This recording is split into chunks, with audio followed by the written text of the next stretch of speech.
Headlines presented by Shri Guru Ram Rai University, Dehradun, first ICAR accredited university of Uttarakhand. कृषि मंत्री गणेश जोशी ने किसानों से किया संवाद। विकसित कृषि संकल्प अभियान के तहत किया संवाद, सुनी समस्याएं और निस्तारण के दिए निर्देश। रुद्रप्रयाग में हेलीकॉप्टर की सड़क पर कराई गई आपातकालीन लैंडिंग, पायलट की सूझबूझ से बची 6 जिंदगियां। हेलीकॉप्टर बसाड़ू से केदारनाथ के लिए भरी थी उड़ान। काशीपुर में मनाया गया ईद उल अजहा का त्योहार, ईदगाह मैदान कराई गई ईद उल अजहा की नमाज अदा, नमाज के बाद कुर्बानी की रस्म अदा की गई। डीएम समीर बंसल ने की समीक्षा बैठक, डीएम ने मुख्यमंत्री घोषणाओं की प्रगति की ली रिपोर्ट, कहा मुख्यमंत्री घोषणा के निस्तारण कार्यों से कोई समझौता नहीं। और वीकेंड और चारधाम यात्रा को लेकर चेकिंग अभियान, पुलिस और पैरामिलिट्री फोर्स वाहनों की कर रही चेकिंग, वाहनों को चेक करने के बाद किया गया रवाना। नमस्कार, उत्तराखंड की खबरें लेकर मैं हूं आपके साथ संदीप निरंजन सरकार। खबरों का रुख कर लेते हैं। देहरादून की ग्राम पंचायत सिमरिया में सूबे के कृषि मंत्री एवं कृषि कल्याण मंत्री गणेश जोशी ने विकसित कृषि संकल्प अभियान के तहत किसानों से सीधा संवाद किया और उनकी समस्याएं सुनी और अधिकारियों को तत्काल निस्तारण के निर्देश दिए। कृषि मंत्री गणेश जोशी ने रायपुर विकासखंड के राजकीय इंटर कॉलेज बगद्वारी खाल में विकसित कृषि संकल्प अभियान के तहत आयोजित कार्यक्रम में शिरकत की। कृषि मंत्री गणेश जोशी ने कहा कि पीएम मोदी अन्नदाताओं की चिंता करते हैं, जिसका प्रमाण प्रधानमंत्री किसान सम्मान निधि योजना है। बीते 11 वर्षों में इस योजना के माध्यम से रुपए 3.68 लाख करोड़ से अधिक की सीधी सहायता देश के 11 करोड़ से ज्यादा किसानों तक पहुंचाई जा चुकी है। ये केवल आर्थिक मदद नहीं बल्कि किसानों को आत्मनिर्भर और सम्मानजनक जीवन देने की दिशा में बड़ा कदम है। मंत्री जोशी ने कहा कि विकसित कृषि संकल्प अभियान तभी सफल होगा जब किसान खुद इसमें सक्रिय भागीदारी निभाएंगे। उन्होंने किसानों से इस अभियान में अधिक से अधिक संख्या में शामिल होने की अपील की है। कार्यक्रम के दौरान मंत्री ने विभागीय अधिकारियों को निर्देश देते हुए कहा कि सरोना और क्यारा ग्राम पंचायतों में फलोत्पादन की अपार संभावना है। विशेषकर सेब और कीवी उत्पादन के लिए उन्होंने अधिकारियों से क्षेत्र का भौतिक निरीक्षण कर संभावनाएं तलाशने के निर्देश दिए। एक पेड़ मां के नाम अभियान के तहत फलदार पौधों का रोपण भी कृषि मंत्री ने किया। इस दौरान मंत्री ने प्रधानमंत्री ग्राम सड़क योजना के तहत निर्माणाधीन मोटर मार्ग का निरीक्षण भी किया और संबंधित अधिकारियों को निर्माण कार्य समयबद्ध रूप से पूर्ण करने और गुणवत्ता बनाए रखने के सख्त निर्देश दिए। बधाई देता हूं कि आज देश का प्रधानमंत्री ऐसा व्यक्ति है जो सबसे ज्यादा चिंता करता है तो हमारे अन्नदाता किसान की करता है। तीसरी बार प्रधानमंत्री बनने के बाद सबसे पहले जिस फाइल पर साइन किए वो किसान सम्मान निधि की थी। 10 करोड़ किसानों के खाते में सीधा पैसा भेजने का काम किया तो देश के प्रधानमंत्री नरेंद्र मोदी जी ने किया। किसान सम्मान निधि मिलती कि नहीं मिलती?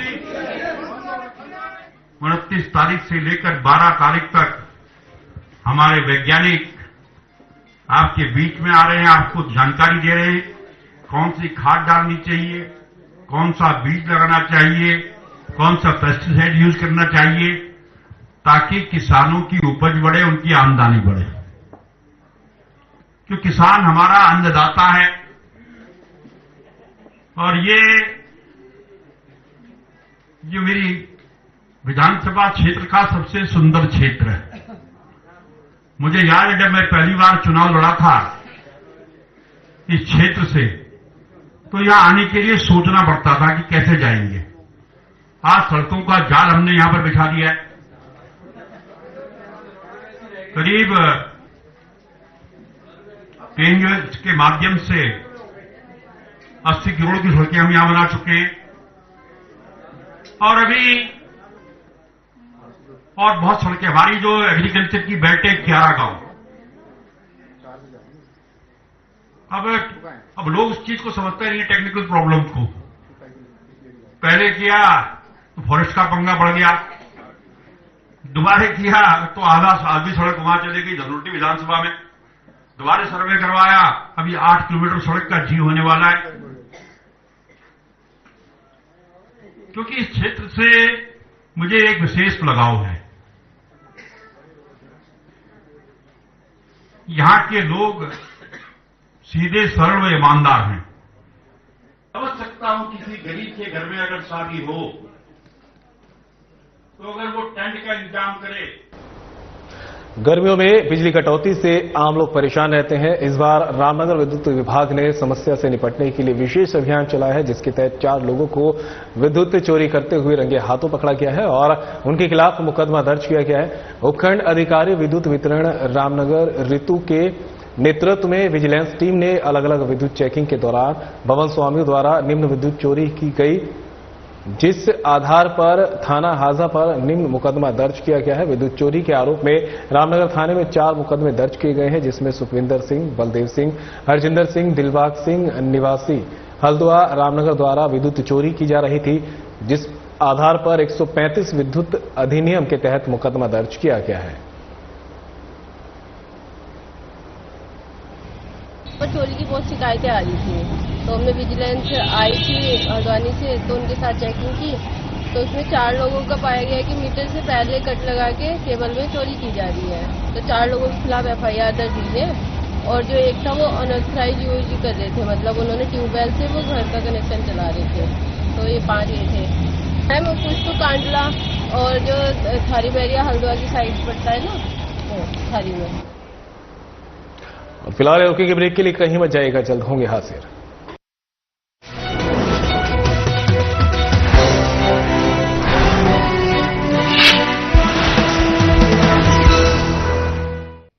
देवभूमि उत्तराखंड को फिल्म निर्माण का उत्कृष्ट गंतव्य बनाने हेतु प्रधानमंत्री श्री नरेंद्र मोदी जी के कुशल नेतृत्व और उत्तराखंड के मुख्यमंत्री श्री पुष्कर सिंह धामी जी के मार्गदर्शन में राज्य में नई फिल्म नीति उत्तराखंड फिल्म नीति 2024 लागू की गई है। इससे फिल्म उद्योग को नई दिशा मिलेगी और स्थानीय लोगों के लिए रोजगार की संभावनाएं बढ़ेंगी। राज्य में फिल्म निर्माण को प्रोत्साहित करने हेतु फिल्म निर्माताओं के लिए अनुदान का प्रावधान है। इस नीति 2024 के तहत हिंदी और संविधान की 8वीं अनुसूची में सम्मिलित अन्य भाषाओं की फिल्मों पर प्रदेश में व्यय की गई कुल राशि का 30% या अधिकतम 3 करोड़ रुपए तक का अनुदान दिया जा रहा है, जिनमें OTT, web series, TV serial, documentary, short film को भी सम्मिलित किया गया है। क्षेत्रीय भाषाओं में बनने वाली फिल्मों को प्रोत्साहित करने के लिए फिल्म अनुदान की राशि को पहले से बढ़ाकर अधिकतम 2 करोड़ तक किया गया है, जिसके फलस्वरूप क्षेत्रीय भाषाओं में फिल्म निर्माण पर सकारात्मक प्रभाव पड़ा है और अब पहले से भी ज्यादा फिल्म प्रदेश में बन रही है। पिछले कुछ वर्षों में उत्तराखंड को कई राष्ट्रीय फिल्म पुरस्कारों से भी सम्मानित किया गया है। उत्तराखंड में प्राकृतिक सुंदरता, धार्मिक स्थान और ऐतिहासिक स्थल फिल्म निर्माताओं को आकर्षित कर रहे हैं। राज्य में शूटिंग को बढ़ावा देने के लिए फिल्म विकास परिषद द्वारा ऑनलाइन सिंगल विंडो सिस्टम द्वारा निःशुल्क अनुमति प्रदान की जा रही है। राज्य सरकार फिल्म निर्माण को बढ़ावा देने और स्थानीय प्रतिभाओं को प्रोत्साहित करने के उद्देश्य से फिल्म सिटी और फिल्म संस्थान स्थापित करने की योजना बना रही है। इस नीति के तहत 3T यानी टैलेंट, टेक्नोलॉजी और ट्रेनिंग के तीनों पक्षों पर बल देते हुए 360 डिग्री इकोसिस्टम बनाया जा रहा है, जिससे स्थानीय युवाओं को फिल्म उद्योग में काम करने के लिए तैयार किया जा सकेगा और प्रशिक्षित पेशेवरों के लिए फिल्म और मीडिया उद्योग में काम करने के अवसर बढ़ेंगे। राज्य में फिल्म निर्माण के लिए विकसित किया जा रहा इंफ्रास्ट्रक्चर जैसे शूटिंग स्टूडियोज, प्रोडक्शन हाउसेज न केवल फिल्म उद्योग को बल देंगी बल्कि राज्य में अन्य निवेशकों को भी आकर्षित करेंगी। राज्य सरकार फिल्म निर्माण उद्योग को प्रोत्साहित करने और इसके विकास में सहयोग करने को प्रतिबद्ध है।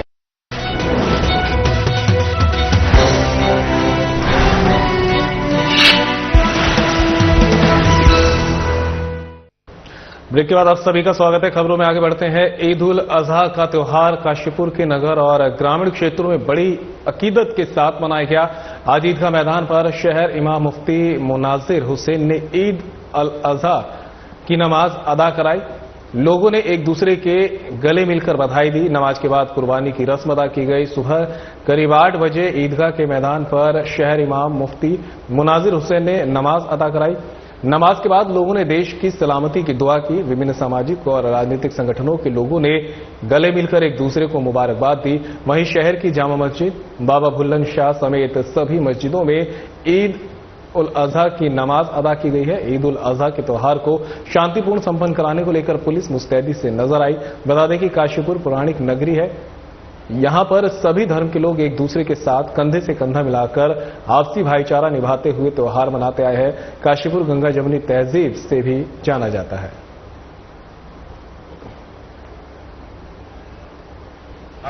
और ये 1-2 साल से नहीं, बड़ा सदियों से मनाया जा रहा है। तो बड़े सुकून इत्मीनान से मनाते हैं हम लोग। इस पर जानवर कुर्बान करते हैं और हज़रत इब्राहीम अलैहिस्सलाम, हज़रत इस्माईल अलैहिस्सलाम की ये याद ताज़ा होती है। हमारे आका नबी करीम सल्लल्लाहु अलैहि वसल्लम को हुक्म दिया गया कुर्बानी करने का। पूरी उम्मत ये हज़रत इब्राहीम अलैहिस्सलाम की सुन्नत अदा करके ये कुर्बानियाँ पेश करती है और हम सभी लोगों को जो है आपस में मोहब्बतों का पैगाम देते हैं, भाईचारगी का पैगाम देते हैं। और हमारी जो ईद का त्योहार होता है ये आपस में मोहब्बतों से मिलने का, गले मिलने का, मोहब्बतों। सेलाकुई लेबर चौक के पास वाहन दुर्घटना में मोटरसाइकिल सवार व्यक्ति की मौत हो गई। सूचना पर सेलाकुई से पुलिस बल मौके पर पहुंचा, जहां मृतक के संबंध में जानकारी करने पर पता चला कि मृतक श्रवण एक कंपनी में काम करता था। मृतक कंपनी से छुट्टी के बाद देर रात घर जा रहा था, जहां लेबर चौक के पास अज्ञात वाहन ने व्यक्ति की मोटरसाइकिल में टक्कर मार दी, जिससे उसकी मौत हो गई। पुलिस ने मृतक का शव मोर्चरी विकासनगर में रखवाया है, जहां मृतक का पंचायतनामा कर कार्रवाई कराई गई। मृतक के पुत्र ने थाना सेलाकुई पुलिस में तहरीर दी। पुलिस ने बीएनएस के तहत अज्ञात वाहन चालक के खिलाफ मुकदमा दर्ज किया है। घटना की गंभीरता को देखते हुए एसएसपी अजय सिंह ने अज्ञात वाहन चालक की तलाश के लिए थाना सेलाकुई स्तर पर पुलिस टीम का गठन किया। पुलिस ने घटनास्थल का निरीक्षण कर आसपास आने जाने वाले मार्गों के सीसीटीवी फुटेजों को चेक किया है। सीसीटीवी फुटेज से प्राप्त वाहन और संदिग्ध के संबंध में जानकारियां एकत्रित की, जहां पुलिस ने घटना को अंजाम देने वाले आरोपी इस्तुखार को सेलाकुई क्षेत्र से गिरफ्तार किया। साथ ही घटना से प्रयुक्त वाहन को सीज किया।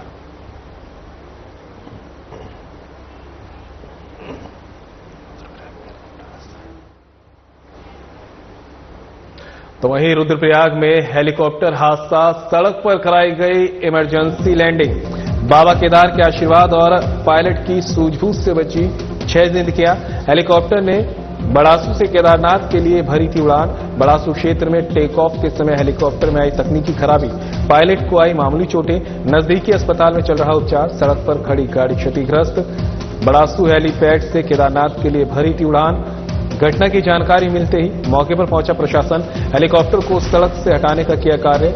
क्रिस्टल एविएशन प्राइवेट लिमिटेड का था हेलीकॉप्टर।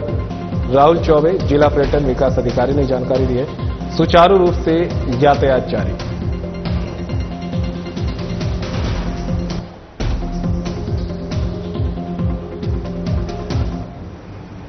आज दिनांक 7 जून 2025 को लगभग 1 बजे क्रिस्टल एविएशन कंपनी का हेलीकॉप्टर जब वो बड़ासू के अपने बेस से टेक ऑफ हो रहा था, तो उसमें कुछ तकनीकी खराबी आ गई, जिसकी वजह से वो टेक ऑफ होते ही जो हमारी नेशनल हाईवे है उस पर लैंड हो गया, जिसमें 5 यात्री थे और 1 पायलट था। पायलट को इंजरी हुई है और बाकी जो 5 यात्री उसमें सवार थे वो सभी सुरक्षित हैं। खबर पर ज्यादा जानकारी के लिए उत्तराखंड से हमारे ब्यूरो चीफ कमल शर्मा हमारे साथ जुड़ गए हैं। कमल, रुद्रप्रयाग में एक हादसे की खबर सामने आई है, जहां पर देखा ये भी गया है कि सड़क पर ही जो हेलीकॉप्टर है उसकी इमरजेंसी लैंडिंग करवाई थी। क्या कुछ था मामला और किस वजह से ये तकनीकी खराबी इस हेलीकॉप्टर में देखने को मिली? हाँ, बिल्कुल कहें संदीप, तकनीकी खराबी के बारे में तो हम ज्यादा बता नहीं सकते क्योंकि हम टेक्निकल आदमी नहीं है, पर बताया जा रहा है कि जैसे ही ये वहां से बाबा केदार के लिए उड़ा तो कहीं ना कहीं इसको कुछ टेक्निकल प्रॉब्लम्स को दिखाई दी पायलट को, और पायलट ने बड़ी सूझबूझ से बाबा केदारनाथ की कृपा से आप देखो किस तरह से उसने सड़क पे लैंड कराया है, जिससे पायलट तो थोड़ी सी जरूर चोट आई है हल्की सी, लेकिन 5 जो अन्य यात्री थे वो सुरक्षित हो गए बाबा की कृपा से, बाबा केदारनाथ की कृपा से। कहीं ना कहीं वो जो पायलट ने सूझबूझ का दिखाया, जिस हिसाब से उसने उसको लैंड किया, एकदम भले ही थोड़ी सी पायलट को चोट आई है पर इतना बड़ी नहीं है। और साथ ही आप किस तरीके से उन्होंने करा है, थोड़ा हेलीकॉप्टर भी क्षतिग्रस्त हो गया, कुछ गाड़ी को भी कहीं ना कहीं वो लगी है। तो कुल मिला के एक बहुत बड़ा हादसा ये बचा है, क्योंकि अभी पहले भी एक बार ये बड़ा हादसा हुआ था जिसमें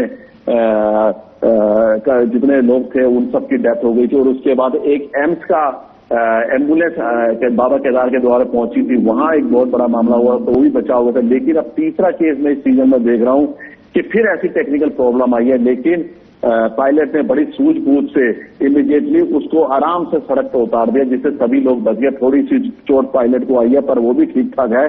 पर सबसे बड़ी बात है बाबा की कृपा से ये 6 जिंदगियां जो बच गई हैं तो कुल मिला के भगवान के आशीर्वाद से कैस्टल एनिमेशन प्राइवेट लिमिटेड का ये हेलीकॉप्टर था उसको कर लिया गया। बाकी उसी के बाद और अन्य जो सेवाएं थी हेलीकॉप्टर की, जो बाबा केदार के वहां पर आने जाने की, वो लगातार सुचारू रूप से जारी है। कमल, जिस तरह से हम देख रहे हैं कि एक के बाद एक हेलीकॉप्टर की जो इमरजेंसी लैंडिंग के और साथ ही हादसों की खबरें सामने आ रही है, क्या नहीं लगता कि इस तरफ ध्यान देना चाहिए कि आखिर क्या वजह है कि एक के बाद एक इस तरह के हादसे सामने आ रहे हैं? बिल्कुल सही है। मैंने कहा ना कि ये चीजें हम तो खैर इतना नहीं जान सकते, पर ये बड़ी चीजें टेक्निकल चीजें होती हैं। अब एलिवेशन का काम होता है, ये चीजें देखते हैं, जो इंजीनियर वो देखते हैं क्या कारण है कि ये तीसरी बार इस सीजन में कहें तो तीसरी बार कहीं ना कहीं हादसा देखने को मिला। और भगवान की, बाबा की ऐसी कृपा है कि 2 हादसे जो हैं वो बिल्कुल ठीक रहे, कहीं ना कहीं भगवान के आशीर्वाद से और पायलटों की सूझबूझ से ये बिल्कुल सेफ कर लिया गया। एक जो हुआ था शुरुआती में इसमें क्रैश हुआ था, उसमें 6 से 7 लोगों की डेथ हो गई थी, वो जो हुआ था। पर कुल मिला के क्योंकि सिंगल इंजन के ये चलते हैं, और आप ये देखते भी होंगे कि जब ये इसकी फ्लाइंग शुरू होती है, मतलब जब हेलीकॉप्टर शुरू होता है तो बंद नहीं होता। जैसे ही बाबा केदारनाथ चढ़ता है वहां एकदम जाते होता है, वहां से उड़ के निकलता है वहां से।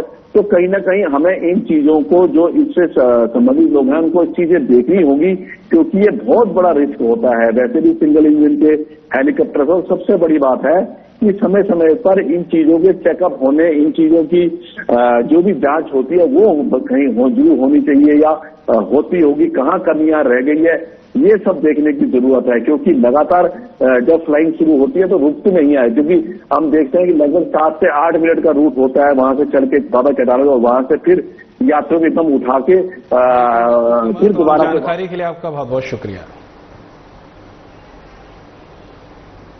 जहां एक तरफ सब खुशी और उल्लास से ईद मना रहे हैं, वहीं मंगलौर से दिल दहला देने वाली खबर सामने आ रही है। दरअसल मोहल्ला पठानपुरा में एक युवक की सरेआम चाकू से गोदकर और गला रेत कर निर्मम हत्या कर दी गई। मृतक की पहचान साहिल के रूप में हुई है। वहीं आरोपी रियासत ने वारदात को अंजाम देने के बाद स्वयं थाने पहुंचकर सरेंडर कर दिया। पूछताछ में आरोपी ने बताया कि आरोपी के पुत्र की 1 वर्ष पहले नहर में डूबकर मौत हो गई थी। उस मामले में मृतक का नाम भी दर्ज था। तभी से आरोपी रंजिश पाल रहा था।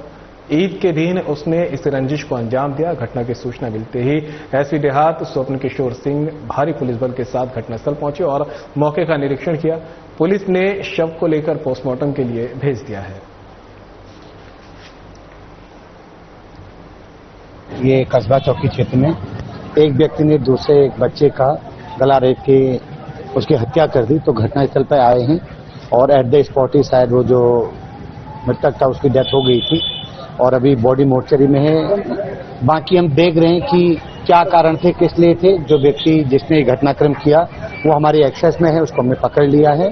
मुकदमा दर्ज करके आगे की लीगल कार्रवाई जो है वो की जा रही है। चाकू से गला रेत रखा है उसका। कुछ ऐसा प्रकरण अभी बताया जा रहा है कि 1 साल पहले जो जिसने मर्डर ये आज घटना की है उसका कोई बेटा एक्सपायर हुआ था जहाँ पानी में डूब करके, उसको लेके कुछ कंसर्न था, तो उसमें हम आगे काम करें। मैंने बताया वो हमारी एक्सेस में है, हमारी पहुंच में है, जो मेन अभियुक्त है। बाकी उसमें अभी हम जो लीगल कार्रवाई वो की जा रही है। ऋषिकेश के निकट तपोवन में शॉर्ट सर्किट होने की वजह से एक होटल की 6ठी मंजिल में भीषण आग लग गई। आग बुझाने की कोशिश कर रहा एक होटल कर्मी भी आग की लपटों में गिर गया। सूचना मिलते ही मौके पर पहुंची पुलिस और फायर ब्रिगेड की टीम ने अपनी सूझबूझ का परिचय देते हुए होटल कर्मी को किसी तरह आग की चपेट में आने से बचाया और उसको आग लगी होटल की मंजिल से बाहर निकाला। होटल में आग लगने से गेस्ट में भी हड़कंप मच गया। पुलिस ने होटल में रुके सभी गेस्ट को भी सुरक्षित बाहर निकालने में सफलता हासिल की है। तपोवन पुलिस चौकी प्रभारी परवीन रावत ने बताया कि जिस होटल में आग लगी है उसका नाम होटल तपोवन हिल है। आग लगने की घटना के बाद होटल के 10 कमरों को खाली कराया गया और आग लगी मंजिल के पास रखे एलपीजी गैस सिलेंडर को भी बाहर निकालकर खतरे को कम किया गया। जिस होटल कर्मी की जान बचाई गई उसका नाम मयंक कुमार निवासी बिजनौर है। फिलहाल फायर ब्रिगेड के कर्मचारियों ने आग पर काबू पा लिया है। आग लगने से होटल में लाखों रुपए का सामान जलकर खाक हो गया। मयंक कुमार से पूछताछ में पता चला कि शॉर्ट सर्किट होने की वजह से होटल की 6ठी मंजिल पे आग लगी है।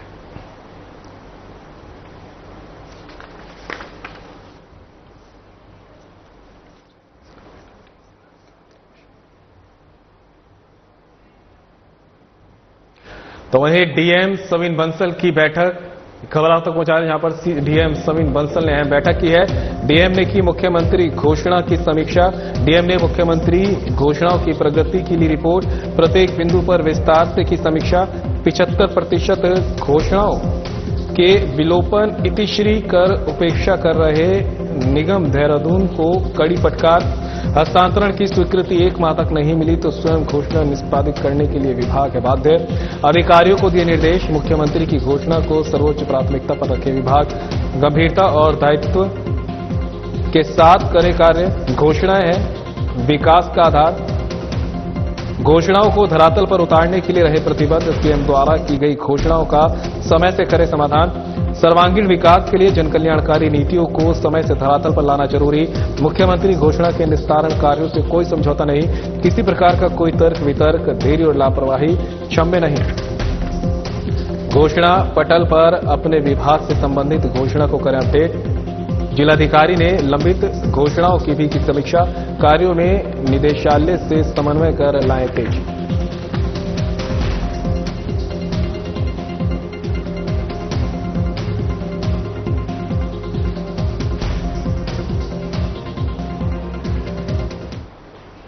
वीकेंड और चारधाम यात्रा को देखते हुए मुनीकीरेती थाना क्षेत्र अंतर्गत पुलिस और पैरामिलिट्री फोर्स वाहनों की चेकिंग करने में लगी है। चेकिंग के दौरान पुलिस का फोकस संदिग्ध लोगों और संदिग्ध सामान पर बनी हुई। आज गंगोत्री राष्ट्रीय राजमार्ग पर पुलिस भद्रकाली में पुलिस की विशेष चेकिंग वीकेंड पर देखी गई। चेकिंग को देखकर चालकों में हड़कंप मचा रहा। पुलिस और पैरामिलिट्री के जवानों ने कई वाहनों को चेक करने के बाद यात्रा मार्ग पर रवाना किया। चौकी प्रभारी प्रदीप रावत खुद वाहनों की चेकिंग करते हुए नजर आए। पुलिस कप्तान आयुष अग्रवाल ने बताया कि सुरक्षा की दृष्टि से मुनीकीरेती थाना क्षेत्र अंतर्गत भद्रकाली और तपोवन में वाहनों की चेकिंग समय समय पर की जा रही है। इस दौरान चालकों को ट्रैफिक नियमों का पालन करने के लिए भी जागरूक किया जा रहा है।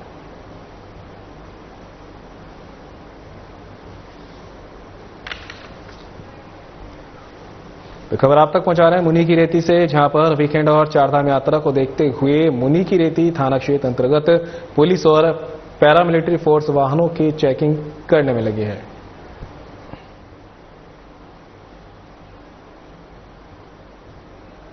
खबर पर ज्यादा जानकारी के लिए हमारे सहयोगी दीपक नारंग हमारे साथ जुड़ गए हैं। दीपक, जिस तरह से देखें कि चारधाम यात्रा भी चल रही है और अब वीकेंड भी है, छुट्टी होने की वजह से लोग पहाड़ों का रुख भी करते हैं, ऐसे में पुलिस भी पूरी मुस्तैदी के साथ दिख रही है, वाहनों की चेकिंग भी हो रही है और यातायात को भी पूरी तरह से संभालने में पुलिस मुस्तैद है।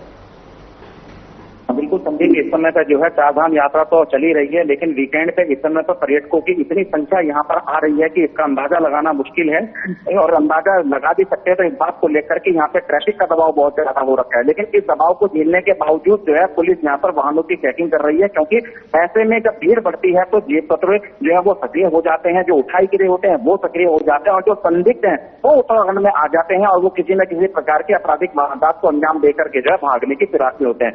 तो ऐसे संदिग्धों पर नजर रखने के लिए पुलिस और पैरामिलिट्री के जो जवान है वो चेकिंग कर रहे हैं, जिससे किसी भी प्रकार का अगर कोई संदिग्ध दिखाई दे रहा है उससे पूछताछ की जा रही है, आईडी चेक करी जा रही है और उसको बाद जो है उसको गंतव्य की ओर भेजा जा रहा है। पुलिस का ये सारा जो मकसद है वो मकसद यही है कि किसी भी प्रकार की कोई आपराधिक वारदात चारधाम यात्रा मार्ग पर या पर्यटन जो क्षेत्र है उसमें बिल्कुल ना हो पाए। तो और इसके साथ पुलिस एक सुरक्षा का संदेश दे रही है कि जो पर्यटक यहाँ पे आ रहे हैं, श्रद्धालु यहाँ पर आ रहे हैं यात्रा मार्ग पर, वो अपने जब वापस लौटे तो उनको ये लगे कि उत्तराखंड में जो माहौल है वो एक सुरक्षा का माहौल है। तो इसी चीज जानकारी के लिए आपका बहुत बहुत शुक्रिया।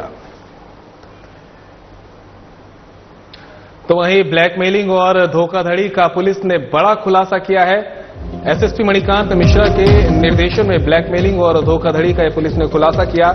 रुद्रपुर पुलिस ने लुटेरी दुल्हन को किया गिरफ्तार। आरोपी से 50,000 रुपए की नकदी और फर्जी आधार कार्ड किया बरामद। शादी के झांसे में फंसाकर करती थी लाखों की ठगी और ब्लैकमेलिंग। अलग अलग तरीके अपनाकर बड़े स्तर पर ठगने वाली शातिर आरोपी गिरफ्तार। हिना रावत निवासी खरमासा कुंडेश्वरी काशीपुर के रूप में हुई गिरफ्तार। महिला की पहचान रुद्रपुर निवासी दीपक कक्कड़ को फंसाया था प्रेम जाल में। आरोपी महिला ने धोखाधड़ी से दीपक से हड़पे थे 5 लाख रुपए, पीड़ित से 30 लाख रुपए की थी मांग। पैसे न मिलने पर पीड़ित का मर्डर और स्वयं आत्महत्या कर परिवार को फंसाने की देती थी धमकी। मामले में पीड़ित ने कोतवाली रुद्रपुर में दर्ज करवाया मुकदमा। पूछताछ में लुटेरी दुल्हन से हुए चौंकाने वाले खुलासे। आरोपी महिला पर उत्तर प्रदेश और उत्तराखंड के अलग अलग थानों में कई मुकदमे दर्ज। मुकदमों से बचने के लिए विदेश भागना चाहती थी ये लुटेरी दुल्हन। अपनी पहचान छिपाने और पुलिस से बचने के लिए अलग अलग मोबाइल फोन और सिम कार्ड का करती थी इस्तेमाल। पुलिस आगे की कर रही कार्रवाई, ये कहना है एसएसपी मणिकांत मिश्रा का। मामले से जुड़े अन्य लोगों की भी तलाश जारी। एसएसपी की जनता से अपील, शातिर ठगों से रहे सतर्क। किसी भी तरह की धोखाधड़ी या ब्लैकमेलिंग की पुलिस को दे सूचना।